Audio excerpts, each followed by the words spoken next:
കാസർഗോഡ് അടൂരിൽ വീടിന്റെ മതിലിടിഞ്ഞ വീണ സഹോദരങ്ങൾ മരിച്ചു. അബൂബക്കർ സൗദ ദമ്പതികളുടെ മക്കളായ മുൻസിർ, മുസമ്മിൽ എന്നിവരാണ് മരിച്ചത്.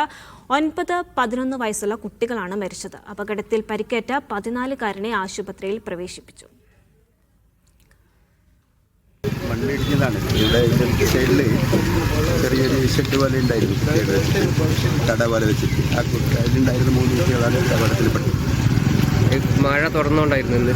മഴ തുടർന്നു. ഉച്ചയ്ക്ക് ശേഷം നല്ല മഴയായി. കുട്ടികൾ എന്ത് വെറുതെ ഇരുന്നുണ്ടായത് എന്താ? അല്ല, കുട്ടികളുടെ വെറുതെ ടൈം പാസിന് ചെറിയൊരു തോട്ടം പോലെ രീതിയിലേക്ക് ചെറിയ കുട്ടികളായിട്ട് ആശുപത്രിയിലുണ്ട്. എങ്ങനെയാണ് കുട്ടികളെ അവസ്ഥ? 2 കുട്ടികൾ മെഡിസിനാണ് ഇവിടെ കിട്ടുന്നത്. ഒരു കുട്ടി ഹോസ്പിറ്റലിൽ. വിവരങ്ങളുമായി ഷഫീഖ് ചേർന്നു. ഷഫീഖ്, എപ്പോഴായിരുന്നു ഈ അപകടം? പരിക്കേറ്റ കുട്ടിയുടെ നില ഇപ്പോഴെങ്ങനെയാണ്? വൈകുന്നേരം 5:30 മണിയോടെയാണ് ഈ നാടിനെ നടുക്കിയ ഈ സംഭവം ഉണ്ടായത്. കുട്ടികൾ ഈ വീടിന്റെ മതിലിനോട് ചേർന്ന് ഒരു ചെറിയ ഷെഡ് ഉണ്ടാക്കി അതിനകത്ത് കളിച്ചുകൊണ്ടിരിക്കുകയാണ്.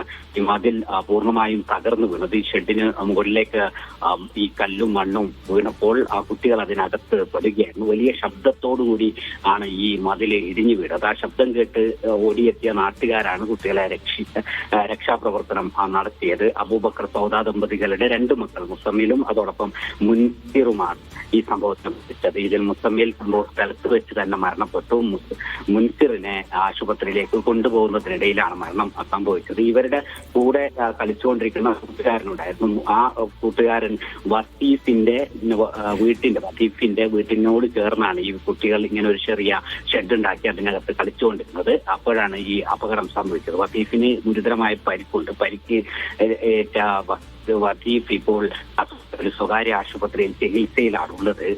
ഓടിക്കൂടിയ നാട്ടുകാരാണ് രക്ഷാപ്രവർത്തനത്തിന് എത്തിയത്. അതോടൊപ്പം തന്നെ ആദൂർ പോലീസും സംഭവ സ്ഥലത്തെത്തി അവിടെ നിന്ന് ആ മണ്ണ് നീക്കം ചെയ്ത് പുറത്തെടുക്കുന്നതിനിടയിൽ തന്നെ ഒരു കുട്ടി മരണപ്പെട്ടിരുന്നു. മറ്റൊരു കുട്ടി ആശുപത്രിയിലേക്ക് കൊണ്ടുപോകുന്നതിനിടയിലാണ് സംഭവിച്ചത്. വത്തീഫ് ഇപ്പോൾ കാസർഗോഡ് സ്വകാര്യ ആശുപത്രിയിൽ ചികിത്സയിലാണുള്ളത്. ഇന്ന് വൈകുന്നേരം 5:30 മണിയോടുകൂടിയാണ് ഇങ്ങനെ നാടിനെ നടുക്കിയ വലിയ ദുരന്തമുണ്ടായത്. രാവിലെ മുതൽ തന്നെ കാസർഗോഡ് ജില്ലയിൽ ശക്തമായ മഴയാണ്. ഇന്ന് റെഡ് അലേർട്ടായിരുന്നു. വിവിധ പ്രദേശങ്ങളിൽ ഇങ്ങനെ സംഭവങ്ങൾ വൈകുന്നേരത്തെയും മതിലിടിഞ്ഞും അതോടൊപ്പം തന്നെ ഓട്ടോറിക്ഷയുടെ മുകളിലേക്ക് മതിലിടിഞ്ഞ് അങ്ങനെ നിരവധി സംഭവങ്ങൾ റിപ്പോർട്ട് ചെയ്തിരുന്നു. ആളപായം ഒന്നും തന്നെ ആ സമയം വരെ വൈകുന്നേരം 5:30 ഈ കാലവർഷത്തിൽ വലിയ ദുഃഖമുണ്ടാക്കുന്ന 2 കുട്ടികളുടെ മരണത്തിനാക്കിയ ഈ വീടിനോട് ചേർന്ന മതിലിടിഞ്ഞ് കുട്ടികൾ കളിച്ചുകൊണ്ടിരിക്കുന്നു.